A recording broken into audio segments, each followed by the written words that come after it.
everyone, and welcome to the CFI talk. We are sponsoring Mano Singham, who is a professor here at Case, and he is currently the director of the University Center for Innovation in Teaching and Education. He has a PhD in physics from the University of Pittsburgh, and he has written many books on the topic of secularism, education. His most recent came out in 2009, and it's called God versus Darwin, The War Between Creationism and Evolution in the Classroom. He has a really interesting blog that you should check out if you like his talk. It's at blog.case.edu/Singham. And yeah, so let's welcome him to the floor.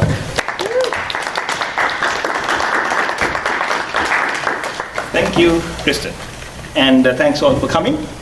And so my topic is, as advertised, why atheism is winning. And what time would you like me to finish up? To put the question? Okay. I'll be available for any time for questions, answers, and discussion. So at the end of the talk, but feel free to interrupt me, or if there's something that I'm saying that really bugs you and you want to shout death to the infidel or something, feel free to say that or raise a question or anything anytime during the talk as well.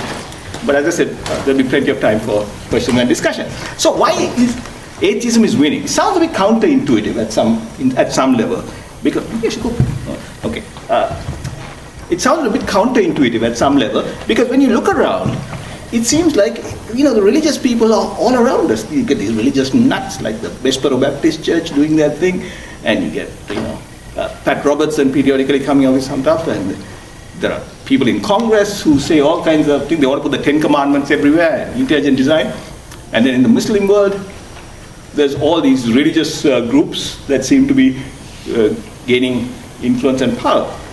So it seems like to make the case that atheism is winning goes against the grain.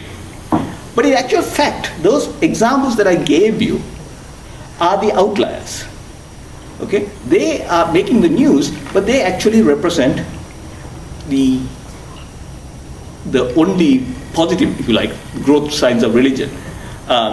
There are a few other growth signs too. The growth of Mormons, for example, is quite rapid. Pentecostals are also growing rapidly.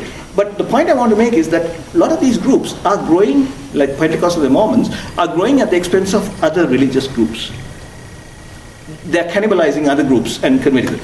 The key fact is that in terms of the war of ideas, non-believers, non-religious people, their number is increasing spectacularly. Okay?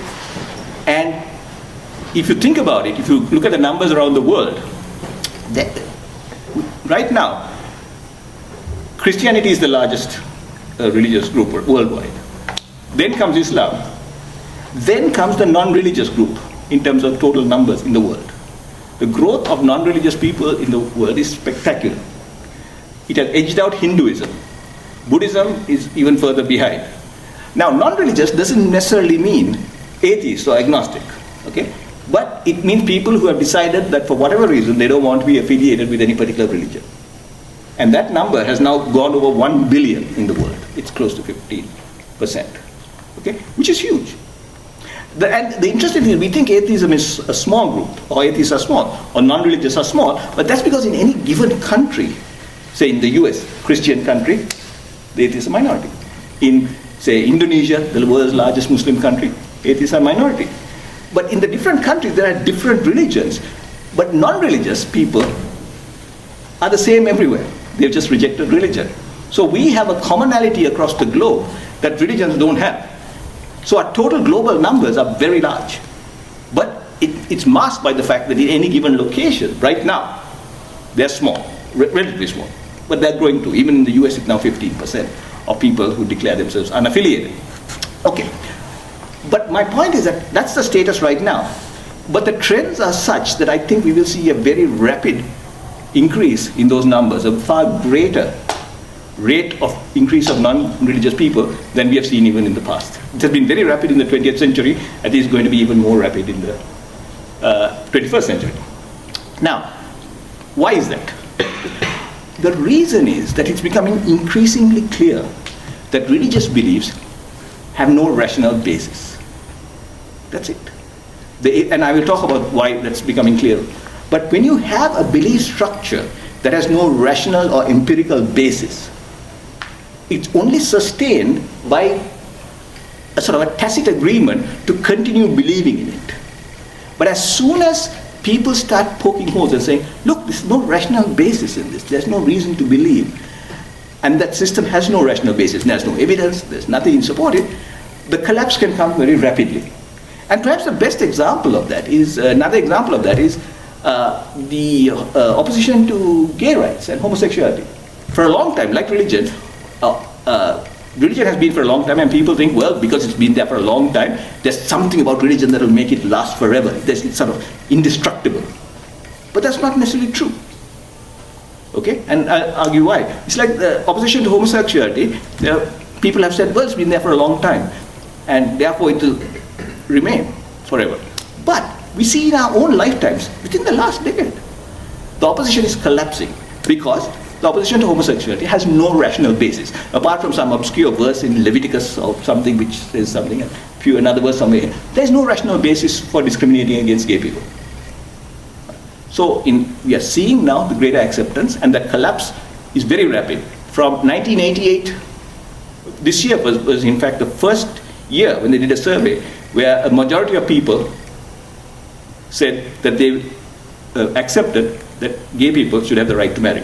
It was just 2004 when there was polls, referenda across the country where laws were passed banning it. So within 6 years, we have seen a sudden shift from opposition to acceptance. And that's going to happen even more. So religion is like that. So why do I say religion is going to collapse? Okay. 3 reasons. One is, the philosophical and theological arguments for religion have been shown to have no validity. Okay?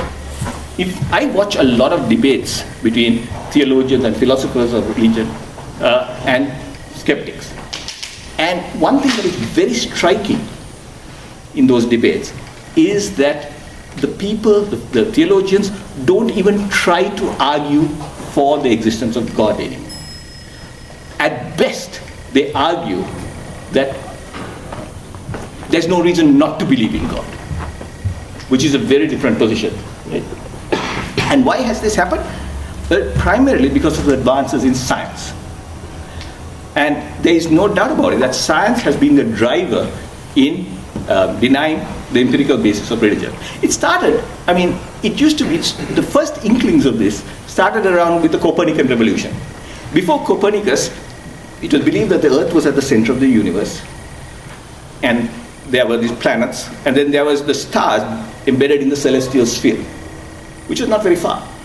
And God had his throne outside the celestial sphere, but it was very close, so he could peek behind and check on what things were going on in the Earth. And if he didn't like it, he could send a flood or an earthquake or something like that and kill people. But it was not that far. But with Copernicus, things changed. The Earth became not at the center of the universe.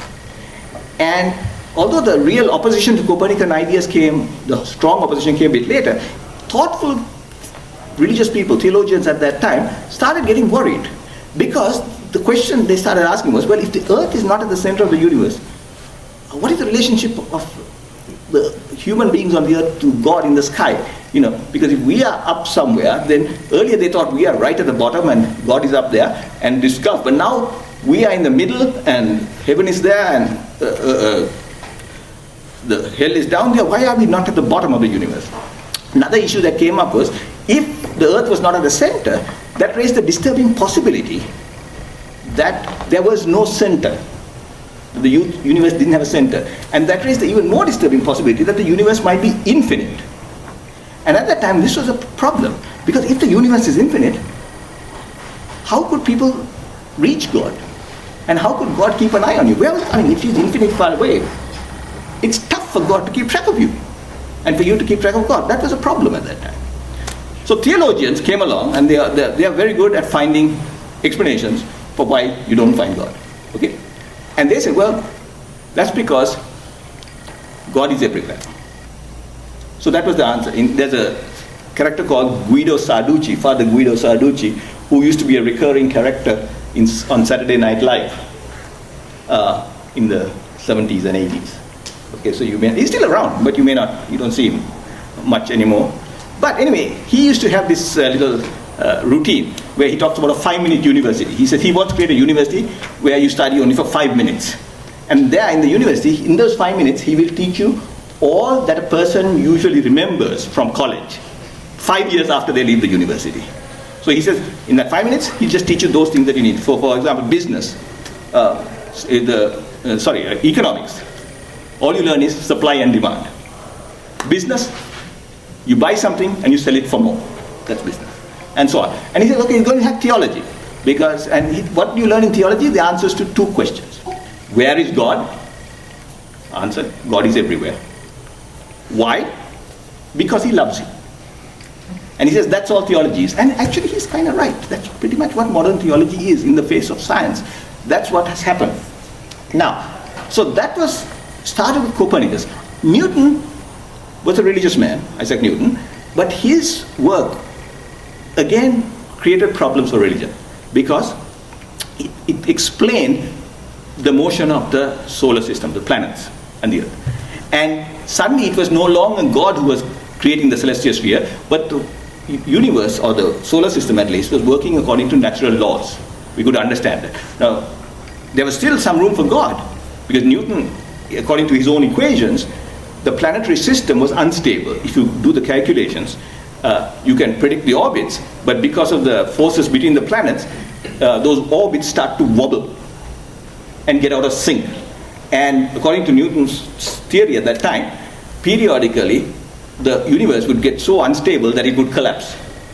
But we knew that the universe had been around for a while, so Newton put in an argument and said, well, what happens is when it goes along nicely, then when it starts to wobble, God steps in and sort of hits a reset button. And so it goes back to the orbits again, and then it goes, and then it starts wobbling again, and God hits the reset button again. So that we had the idea then of God not as the creator keeping everything going, but as some kind of cosmic customer service strip. You know, when things go out of whack, comes and intervenes and sort of does something to get the system working again. Okay? So that idea of God now suddenly becoming somebody who fixes problems and plugs gaps in our knowledge started getting more prominent. But still, the idea still existed that the Earth was about 6,000 years old, because that's people didn't know how to deal with how to calculate the age of the Earth, and they were not really particularly interested in the age of the Earth at that time. And so that was going on like that. Well, the next major step was geology, earth sciences. Geology, when people like Charles Lyell, the famous geologist, in the 19th century, came along and said, he's found that he introduced the idea of uniformitarianism. Earlier, because the Earth was 6,000 years old, religious people said, you had to explain how things came about. How did the Grand Canyon come about? How did you get, these massive things? And they had a theory called catastrophism, which just said that there were sudden catastrophes. Periodically, there would be huge catastrophes which would throw up mountains and create Grand Canyons and stuff like that. Lyell came along and said, no, what we can explain all these things by very, very slow, gradual changes taken over time. And so things like rivers and mountains and so on were due to the steady accumulation of small changes. So small changes over a long time could create big things, big effects. But then that required a universe, or a world, Earth at least, of hundreds of millions of years of age. And people calculated and came to hundreds of millions of years. That was again a problem. That started casting doubt on the historicity of the Bible. Okay? Theologians started backing off from the 6,000-year-old age of the Earth, because with the advance of science, so they started finding ways to explain why it is that the biblical chronology was not exactly true. Okay? The next major thing was Darwin's theory of evolution, which was made possible by the fact that now the Earth was seen as very old. Darwin's theory of natural selection by evolution was the same basic geological idea that small changes over a long interval of time could produce big changes in species, new species. Okay? But you needed a lot of time, and the geology theory allowed that. But Darwin's theory did more than just bring this in. It explained suddenly the diversity of species. Suddenly you didn't need God to explain why there are so many diverse species, where they came from, and so on. And so God started getting edged out even more. Okay. The next big advance, of course, was cosmology. The theories of the origin of the universe, expanding universe. We now think the universe is billions of 10 to the 11 galaxies, each containing 10 to the 11 stars and maybe more, and it's huge. And suddenly, that came. So now, as things went on, this idea of what do you need God for? Why do you need God to explain anything? Became less compelling. People said that, and so theologians started to back off. And then now, if you look at these debates with skeptics like Sam Harris or Daniel Dennett and Richard Dawkins with theologians, they invariably come back and say, well, there are some things we still don't know, like the very beginnings of life. How did life begin? We know how life evolved. They are willing to concede that. Most sophisticated theologians and philosophers concede all of science. Nobody wants to be seen as anti-science, the elite opinions. So they concede, yeah, all this is there. But we don't know how the universe actually began. We don't know. The universe seems to be fine-tuned for our existence. We don't. Universe seems. We don't know how it began, and we don't know what the origin of life is, the very first beginning of life. And so they say, well, maybe that's where God occurs. If you look at that, you will see that that's a pretty much of a come down for God. Now God is just some sort of initial, sets things in motion. But and that's about it. That's about all people argue for. What they actually do, though, is it's a kind of sleight of hand. And if you watch these debates, you'll see this. They will say, okay, so science hasn't explained the origins of the universe, the origins of life, and the fine-tuning. Therefore, God is possible to believe. It's possible to believe in God, and it's intellectually respectable to believe in God. Okay, then once they've got that foot in the door, then they act as if you can believe in that, then you can believe in the resurrection of Jesus, and God created this, and God created that, intelligent design and all that. It doesn't logically follow, but that's the way the argument is gone now. But even that has gone away because of very recent developments, which is that the fine-tuning argument of the universe doesn't hold up anymore. Because it never was a very good argument, but now with the multiverse theory, which I want to get into, it seems very likely that not only is our universe not particularly special, it was almost inevitable that a universe with the properties that enabled human beings to come into being, it was almost inevitable that it would occur. There's nothing special that requires God. So the fine-tuning argument is gone.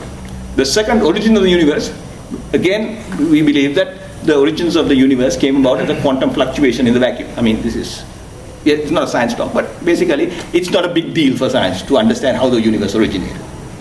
The one question that we still haven't answered satisfactorily is the origins of life. How did the first self-replicating molecule come about? And that's going to be a tough one, in the sense that the reason is, when life began 3.5 to 4.5 billion years ago, the Earth was very different from what it is now. The conditions of the Earth were very different. We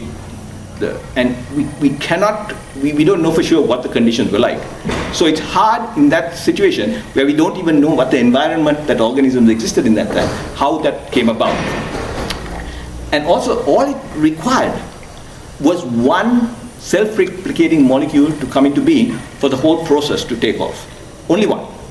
So, given that, and given the time that has lapsed and the different conditions that we have now, finding it may not be possible. But that doesn't mean we don't think that it happened.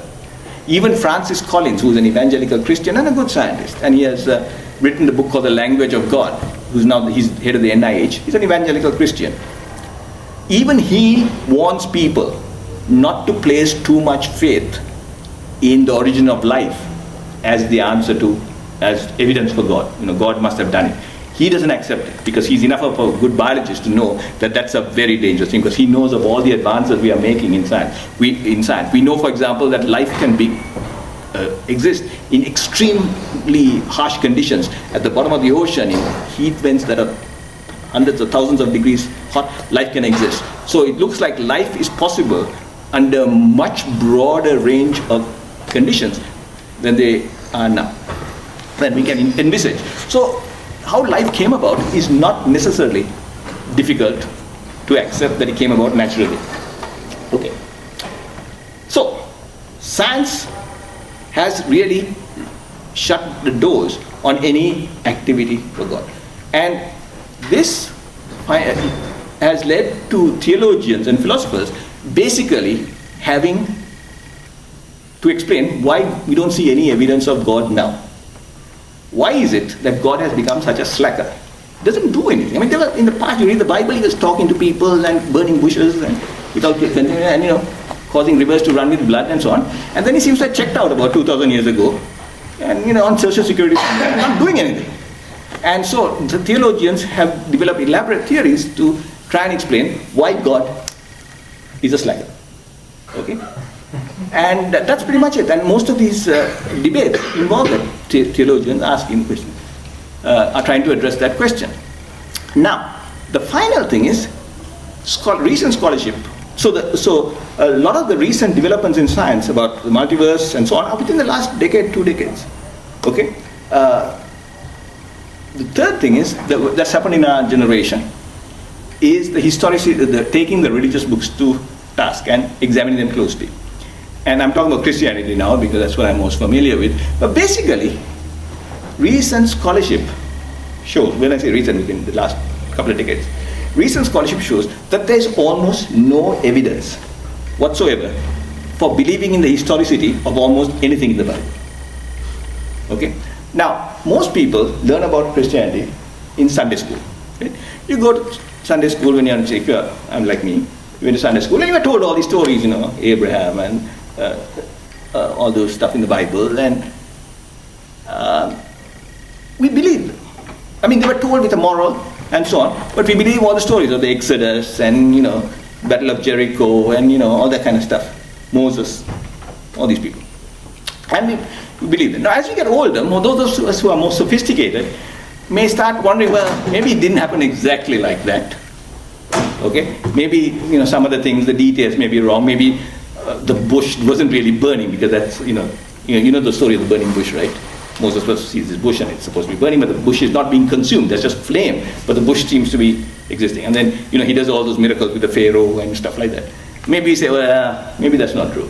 But we believe the broad general outline, that there was an Abraham, there was a Moses, there was an Exodus, there was King David, there was King Solomon, all that stuff. Turns out there's no evidence for any of that. There's no evidence for any of that. There's no evidence that Abraham existed. There's no evidence that the Israelites were in captivity in Egypt. There was no evidence that they were left Egypt and wandered in the Sinai desert for 40 years before they came. There's nothing. There's no evidence of a King David. There's no evidence of a Battle of Jericho.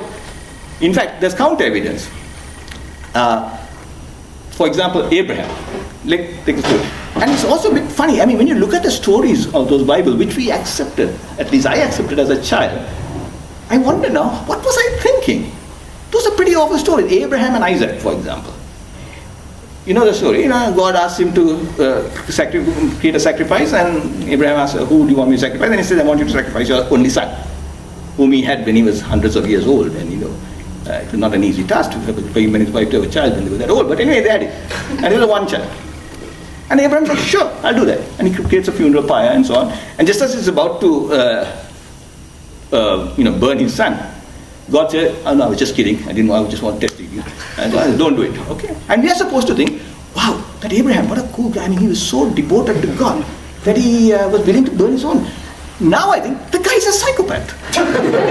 If anybody today said, I hear voices and they tell me to kill my child, we would hope that the child protection services would swoop in, the police, lock this guy up, take the child away, and keep that child. But we are supposed to admire Abraham now, which just shows you the kind of weird thing that we just accept it.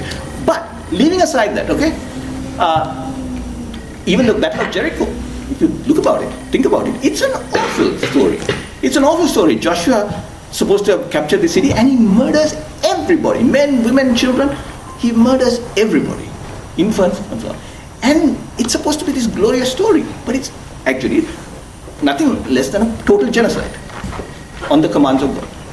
But anyway, we think, okay, as we get sophisticated, we think, okay, maybe the flood and all the stuff before Abraham, Adam and Eve, we may not believe it. The literalists do believe it. But most sophisticated people say we don't believe it. But we believe that all these other things were kind of true, kind of sort of true, though they may not be true in all the details. But it turns out they're not true in any of the details, I think. For example, Abraham, coming back to the story. Not only is there no evidence that he existed, but the story just doesn't add up. For example, if those of you remember it, Abraham and his wife used to wander all over the place with their camels. Okay? Camels are figure very big in the Old Testament. It's always the mode of transportation. They're always going on with camels. And to show how wealthy you were, but by the number of camels that you had. Camels weren't domesticated till 800 BC. Okay? Way after all of those stories in the Bible. So there was no way that these people could be using camels. There is no archaeological evidence. There was supposed to be 3 million people, according to the Bible, in the Sinai, wandering around for 40 years. We have Moses getting the Ten Commandments and all that kind of stuff. There is no archaeological evidence whatsoever of any population in that part of the desert. Okay, nothing, zero. Now people might say, well, I spoke to a Catholic priest last week and I asked him, doesn't this bother you? I said, maybe it was not 600,000, maybe the numbers are not correct for the Exodus. He believes in the Exodus, but the numbers are not correct. Maybe it was a smaller group and that's why they didn't have leave much evidence. But still it doesn't solve the problem, because the story is that the Israelites were in captivity in Egypt and they wandered in the Sinai desert for 40 years after they left Egypt, and they went to Canaan, where they've settled down, and that became what we call Israel. If you look at the map of the world at that time, when all this was supposed to be happening, do you know who was the occupier of Canaan? It was the Egyptians. The Egyptians were the rulers of that whole stretch of land. So the Exodus would be Israelites, if it was taken at face value, leaving Egypt and going into Egypt. It doesn't make any sense. So even if the evidence is not there, it just doesn't make any sense. King Solomon with his wonderful temple and all the gold and all that, no evidence, archaeological evidence has been found. People say, well, maybe it's very too deep. But archaeologists have gone and looked at layers and layers and layers and layers, and they have found archaeological layers of things that existed before, supposedly, the time of Solomon. But nothing for Solomon. So, if you can go deep enough that you find things earlier than the period, then, and you find nothing of this period, chances are it didn't exist. David, there's one inscription about King David, not a king, but some guy called David. And the chief debate seems to be whether David existed at all, or whether he was just some minor tribal chief. So, all these things don't really hold up. Now, this stuff is known to sophisticated biblical scholars and so on. I was talking to Lisa just now, and she was surprised when I said that most professors of religion are atheists, because they know all this stuff. They've studied. They know that the books in the Bible, the Old Testament, was written by a group of people somewhere between 600 BC and about 400 BC, about a period of 200 years, by various authors, and long after the events that it described occurred. The only time the Bible starts touching history was with the Babylonian captivity, which was about 600 BC, when the Israelites were taken captive, or at least they were conquered by the Babylonians. So that's about the time that the books were written. So the current scholarship is that these books were written by various authors around somewhere between 600 and 400 BC, based on various stories that they heard, and they put it down. And they made these stories around events and places that they thought existed. For example, many of the place names in the Old Testament refer to towns that didn't exist at the time that the supposed stories were supposedly written. So it's good to think of the Bible like Shakespeare. Shakespeare is also a collection of stories, some of which deal with actual historical events. Actually, there's more genuine history in Shakespeare than there is in the Bible. Okay? But we wouldn't but there's also a lot of stuff in Shakespeare. The history also is shaky in some cases. But there's also, it will be like taking the works of Shakespeare and then saying, okay, because there's some historical facts here which are true, therefore there must be fairies, because Midsummer Night's Dream, there are fairies. So take the whole thing as true and we believe in fairies and all these other things. It doesn't make any sense. It would be like taking the books of Harry Potter which deal with places in England which actually exist, and saying, well, because there are places in England that actually exist, and the book refers to maybe historical events, we should believe the whole thing that there are wizards and other magic and stuff like that. Doesn't make any sense. But the Bible is pretty much equivalent to Shakespeare and Harry Potter, in that it shouldn't be taken as the historicity is completely non-existent. Okay? Yeah. Isn't that slightly different though? Because Shakespeare was written by one person versus the Bible, which was supposedly written by like historical passing down of word of mouth. There are doubts about the writing of Shakespeare. So, I mean, now there are controversies. Right. Okay, so yeah, it's more like one person. I mean, the styles are more uniform, definitely. The Bible is definitely, the styles are quite different. Yeah. But there is, if you like, twist. I don't want to stretch the analogy too far, but yeah, there are some controversies about Shakespeare. And some other things in the Shakespearean canon are also questioned. There are some other documents where people are not sure does it belong and so on. But yeah. So, what has happened is, these things are known. Now, raises an interesting question, because most people grow up children with their Sunday school knowledge of the Bible, and we kind of believe the stories are kind of sort of true, and then they and they're sort of inspired to become priests and so on, so they go to seminary. Now, if you go to a real fundamentally seminary, of course, they don't talk about the scholarship at all. They don't talk about archaeology or something. They just tell you the Bible is literally true, and only those things that agree with the Bible are taught.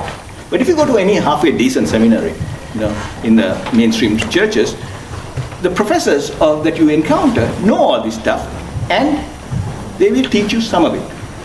And this tends to cause a crisis of faith for many potential clergy.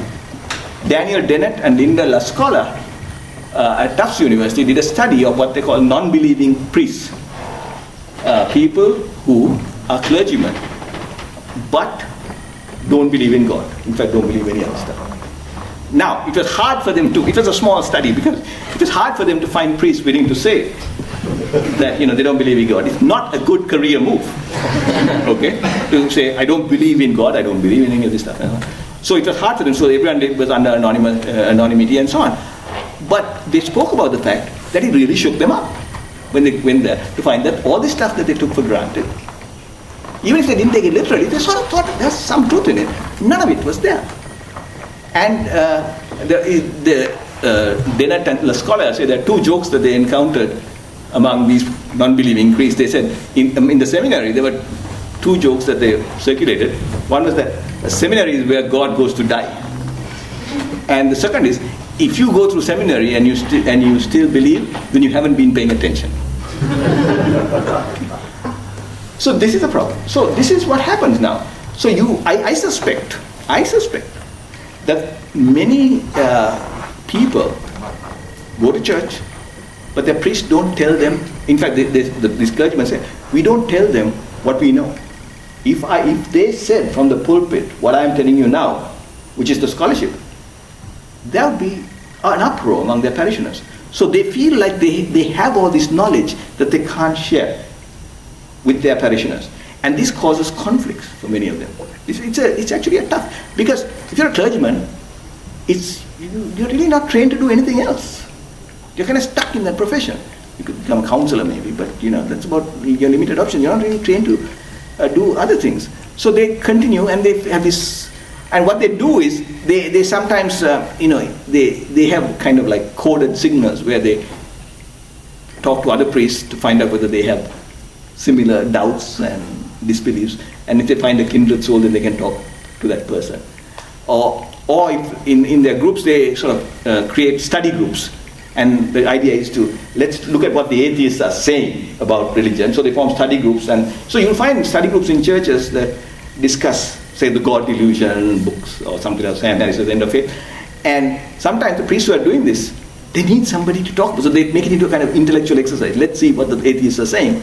But it gives them a chance to talk to other people about these ideas, because they can't talk to anybody else about them, because it's difficult for them. And I can understand why. I really sympathize with them. Okay? So, this is what has happened. This is why, yeah.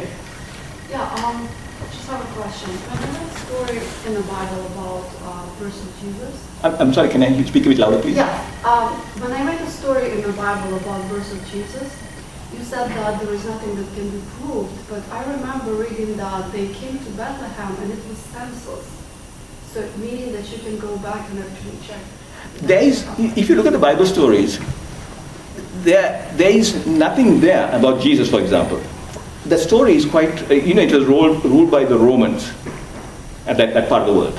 And the Romans were very good at record keeping. There is no record of, there's nothing in contemporary Roman records of anybody called Jesus. Although Jesus was supposed to be famous, if you look at the Bible, Herod, when he's brought up before Herod and Pilate, they say, your fame has reached us before. So Jesus was supposed to be a famous guy. No record. There is no record of Herod ordering the killing of all the children in order, because he heard about the birth of a future king and he was worried about threats. The biblical story, and Herod orders the death of all the babies to prevent this. No record in the Romans. There's nothing in the contemporary record about Jesus.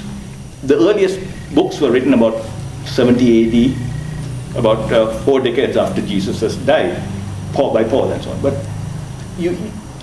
people have tried to find evidence for Jesus. In fact, that's one of the interesting things, is that religious people try to find evidence for Jesus, but it's usually a failure. Yeah. Wouldn't it make sense for the Romans not to want to write about Jesus if they were opposed to the spreading of his knowledge? They thought he was trying to overthrow the Romans. That's a lot of the Jewish thought. Jesus was trying to overthrow the Romans. Wouldn't it make sense for them to not write about him? The Romans, no, they had historians. I mean, it's not like this was the Voice of America, that they had official government policy, media, things like that. There were lots of independent historians who were writing around things at that time. The second is, the Romans were not threatened by Jesus and the Israelites. They were this potty little outpost in the middle of nowhere. This was like Afghanistan threatening the US. It doesn't happen. Nobody would care, because it was just a minor outpost with some minor people. And it's not like the Romans were quaking in their boots at this thought of this Israelite going to overthrow them. But no. So that really isn't the case. Okay. And the Romans actually were pretty conscientious historians at that time. Okay. So we have that. Now, why is it, so what has happened now? Well, atheism has been around for a long time. Intellectual case for atheism was made by the early Greeks and through other things, so it's been around for a long time. But atheism was also frowned upon. It was blasphemy, it was a crime in most places, punishable by death. So atheists had to keep quiet.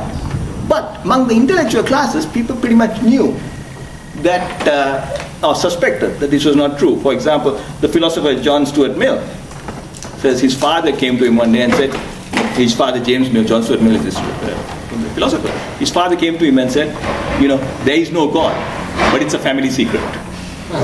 So don't talk about it, because it was socially not acceptable.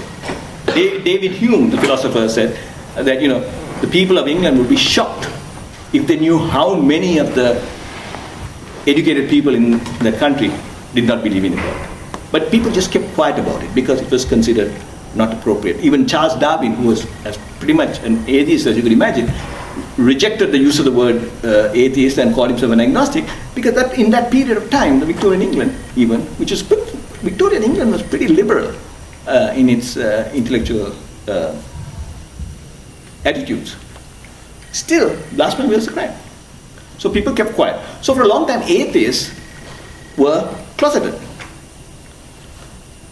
When they started coming out, and in the 50s and so on, 60s, people still, there was a stigma associated with it. So the atheists essentially tried to form alliances or to become more acceptable to religious people. So the old version of atheism was what we now call accommodationism, which said the real challenge is religious extremists, all these nutcases who want to go to war with each other over religion, who want to burn heretics and want to, death to the infidel, that kind of stuff. We want to stop those.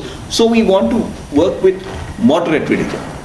So what they did was they tried to find places where religion could be made acceptable. So that created this idea of what we call accommodationism, where atheists at that time tried to find niches for God, which would enable so-called moderate religious people to believe.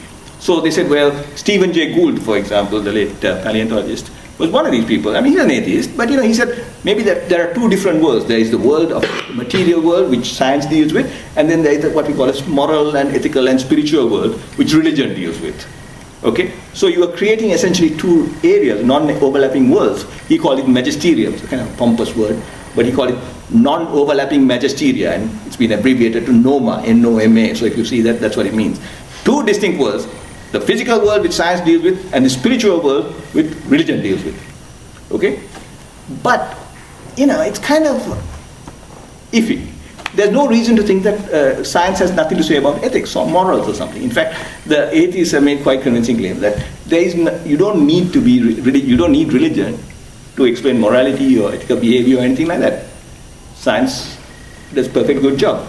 So, but there was this idea of trying to find room for moderate religious people to believe without feeling that they were wrong.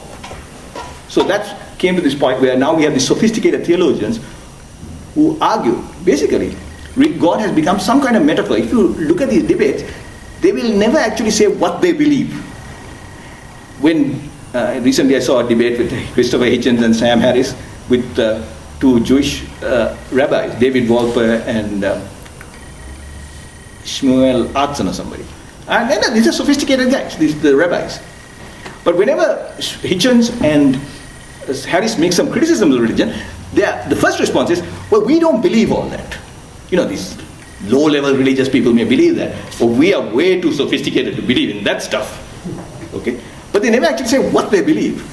The first thing is that we don't believe in all that. When you ask them what they believe, they come out with vague metaphors, like God is the ground of all being, or he's the plenitude of actuality. I love that phrase. I don't know what the hell it means. But it's very popular. It's a plenitude of actuality and stuff like that. So they come out with that. And as I said, but it's usually these metaphors that are used which are taken by the faithful, the normal, ordinary Christian in the pew or the Muslim in the mosque or the person in the synagogue as meaning something. But you can't pin it down to anything. There's nothing concrete. It's just an elusive word that you use that enables you to avoid responding to direct criticisms. Watch these debates. If some of you get, they're all on YouTube now. Everything's on YouTube. But you can watch these debates, and this is what you will see. And basically, it comes back to what people were saying hundreds of years ago, that you have to find reasons to believe in God when there's no evidence that God exists. I think it was Sam Harris who said that, if you look at theology, and I think theology really is kind of a useless discipline in that sense. Sam Harris says that if you take somebody from the Middle Ages and bring them now to the present time through some sort of time travel, that person would be shocked at all the changes in science and technology and stuff like that. The world would be completely different. The only place that person would feel comfortable with is talking to a theologian, because they're still talking about Aquinas and St. Augustine and so on, and the same arguments are being brought as before. Okay? So what has happened now, very recently, is the new atheist movement. And I call myself a new atheist. And what has happened is they're saying, this idea of that there's a moderate good religion and a bad fundamentalist religion doesn't really make any sense. The whole idea of God doesn't make any sense. The whole idea of believing in these holy books as having some deep truths that we can't find elsewhere doesn't make any sense. And what these new atheists have done is taken these arguments out of the intellectual, theological, academic circles where they have been around for a long time. And they're putting it out in the general public. It's now become a mass knowledge. And people, the fact that these books are now bestsellers has stunned the theological community. In fact, I was reading an article by a professor of religion, and he said, these arguments that Dawkins and Harris and all making have been made in much better form by other people before. But if you look at those list of authors, nobody has heard of them. He says, they may be very good, but those books sold in the dozens, whereas these books are selling in the millions around the world. And what has happened as a result of that is more people are seeing these arguments, and they're becoming familiar with these arguments against God, and they're finding it convincing. So convincing, in fact, I will talk about Albert Mohler.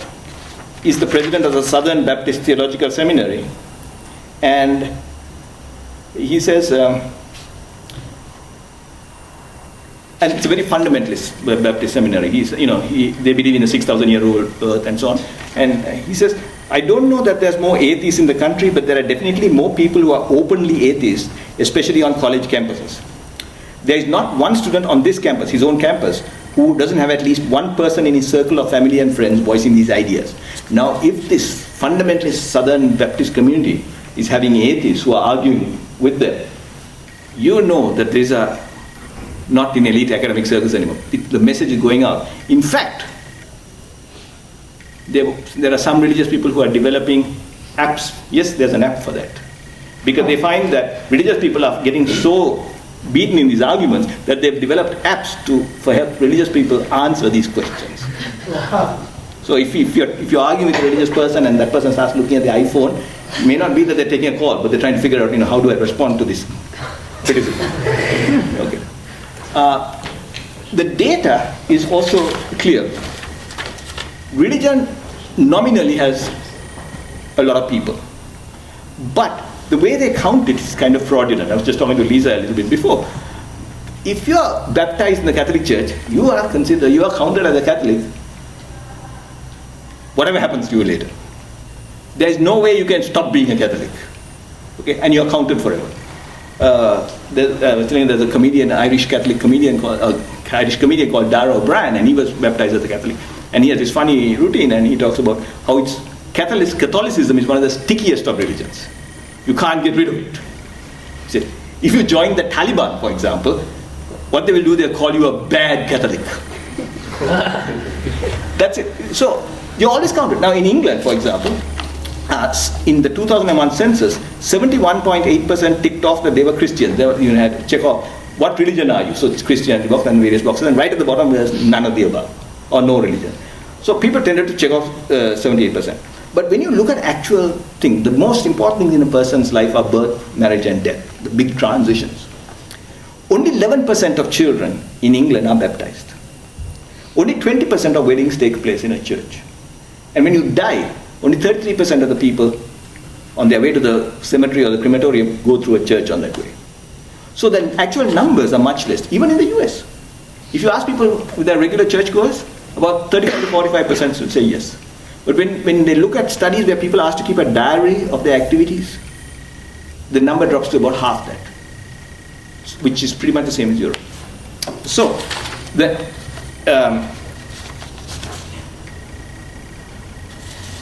World Christian Encyclopedia looked at this, and it's an evangelical organization. And this is a quote: "The number of non-religionists throughout the 20th century has skyrocketed from 3.2 million in 1900 on to 918 million in AD 2000. Equally startling has been the meteoric growth of secularism. Two immense quasi-religious systems have emerged at the expense of the world's religions, agnosticism and atheism. From a minuscule presence in 1900, a mere 0.2% of the globe, these systems are today expanding at the extraordinary rate of 8.5 million new converts each year, and are likely to reach 1 billion adherents soon." And this is where the conversion is far more out of religion than into religion. Religion has basically lost the battle of ideas.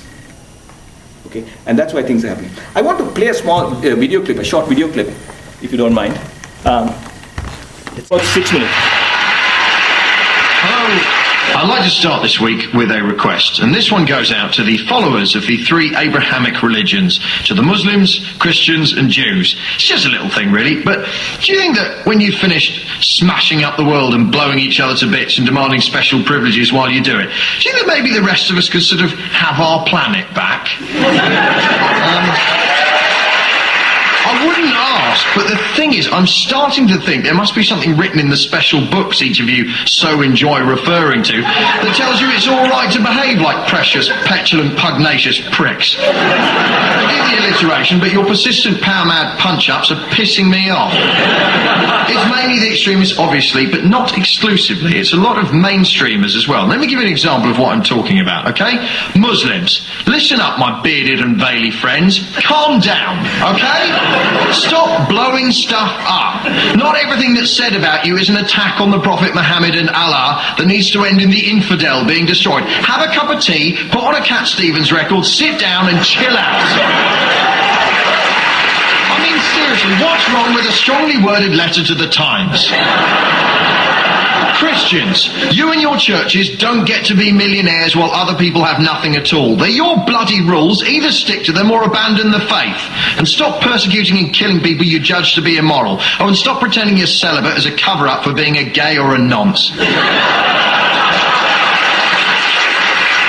Right, that's 2 ticked off. Jews! I know you're God's chosen people and the rest of us are just whatever, but when Israel behaves like a violent psychopathic bully and someone mentions it, that doesn't make them anti-Semitic. And for the record, your troubled history is not a license to act with impunity now. So, when the letters come, and I'm guessing they will, I can guarantee that each one of those faiths will be utterly convinced that I've singled them out for special criticism. Why did it have to be us? Islam is a peaceful faith. I don't see what's wrong with being Christian. We're a peaceful, loving faith. How dare you, after all we've been through? We Jews know how terrible violence can be. You see, all of them will be convinced that they're the ones being picked on. The Abrahamic faiths are like Scousers. They're always convinced they're a bit harder than everyone else. And why is it that all of these faiths claim to be peaceful when even the most fleeting glance at a history of warfare will tell you otherwise? The relationship between religion and warfare is very similar to the relationship between ant and deck. You could have one without the other, but I'm not sure anyone would see the point. I wouldn't actually like it, but it would at least be refreshing to hear one of them come out and say, Oh, our faith's fine as you like. We'll have a scrap, us lot. We do. Honestly, our special book says fight, fight, kill, maim, fight, smash, destroy, fight, murder, kill, and fight. That's why I sign up, to be honest. I'm a bit naughty, you know what I mean?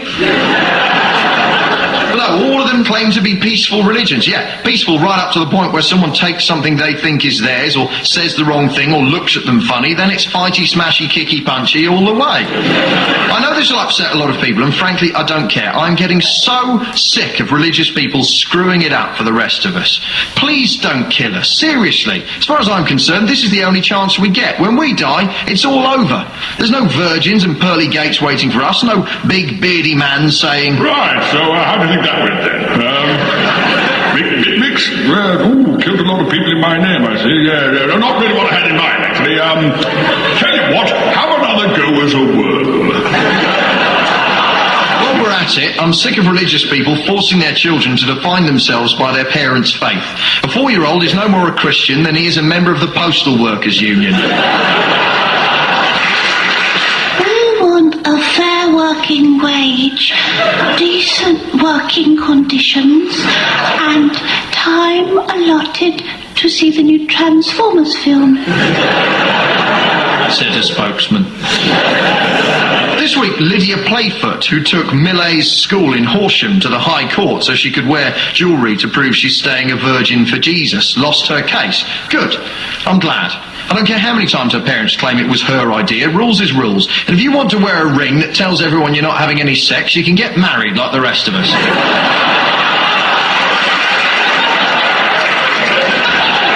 Now, the lawyer for the chaste Miss Playfoot said a question the judge would have to answer was, What are the religious rights of school children in the school context? Well, I'm no judge. Not yet, anyway. But if you want my opinion, none. No rights. No religious rights whatsoever. School's for learning, okay? If you want to have a little pray before maths so that God will prevent Mr. Physicist from setting too hard a test, or prevent the PE teacher from being a colossal pervert, then go ahead.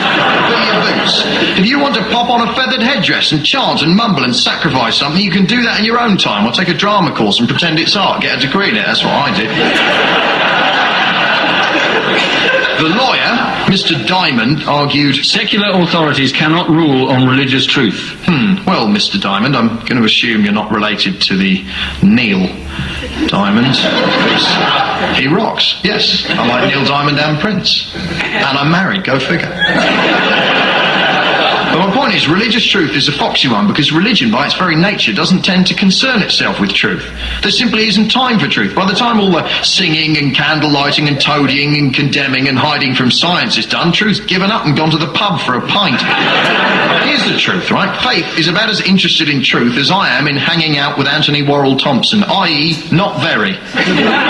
Now, I know that most religious folk are moderate and nice and reasonable and wear tidy jumpers and eat cheese like real people. And on hearing this, they'll mainly feel pity for me rather than issue a death sentence. But they have to accept that they are the power base for the nutters. Without their passive support, the loonies in charge of these faiths would just be loonies, safety, locked away and medicated. Somewhere nice, with a view of some trees where they can claim they have a direct channel to God between sessions, making tapestry drinks coasters, watching Teletubbies and talking about their days in the Hitler Youth.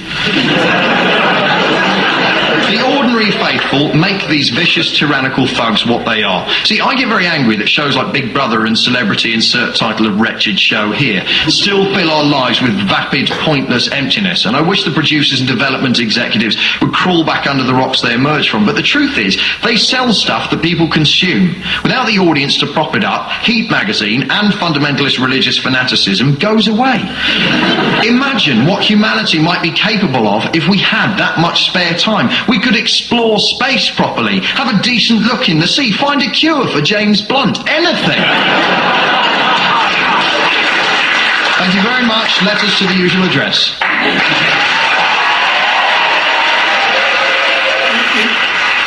That's good. He's a funny guy. He makes the point that I think the new atheists are making, that trying to peel off moderate religion from extreme religion by finding something, claiming that this is okay to believe it, doesn't make any sense, because religion provides a power base for the nutters. And if you don't get the religion, that's why as a whole, needs to be taken head on. And that's what the new atheists are doing. I'd like to just end with a quote from Baron d'Holbach, who was a French aristocrat who lived in the 18th century.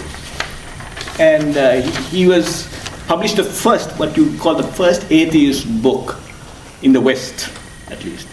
And he published it anonymously because being an atheist was something that you didn't make publicly known, though it was very well known that his views, because he would have these parties where people would discuss all these ideas. And a frequent guest at his party was Benjamin Franklin, who was in France for many years, and he would go there.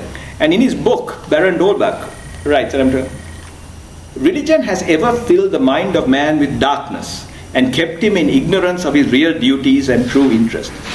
It is only by dispelling the clouds and phantoms of religion that we shall discover truth, reason, and morality.